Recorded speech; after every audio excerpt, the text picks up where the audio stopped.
Hey there, tech enthusiasts. Today, I'm going to demystify how hackers really hack websites.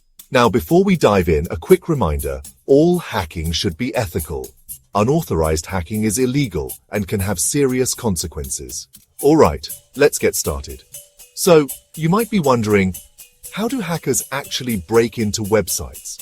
The first method is through exploiting vulnerabilities. Websites are built using various programming languages like HTML, JavaScript, and PHP. Sometimes the code has flaws. These flaws, known as vulnerabilities, can be exploited by hackers to gain access.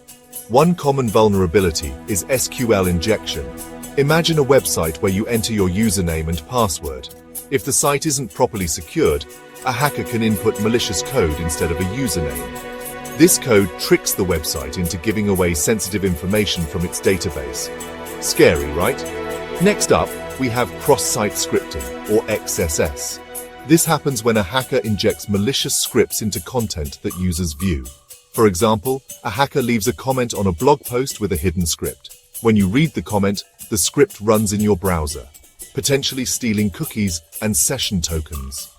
Moving on, we have brute force attacks. This is a bit more straightforward. Hackers use software to try a vast number of password combinations until they find the right one.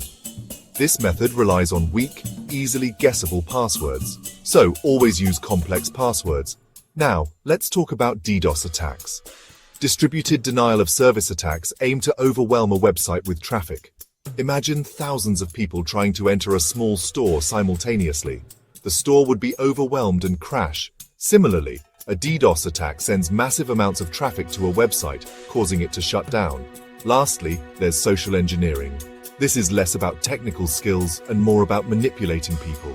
Hackers trick people into giving away confidential information. An example is phishing, where hackers send emails pretending to be a legitimate entity to steal login credentials. Alright folks, that's a quick rundown on how hackers can infiltrate websites.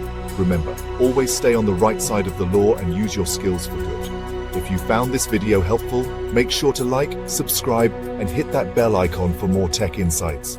Stay safe online and catch you in the next one.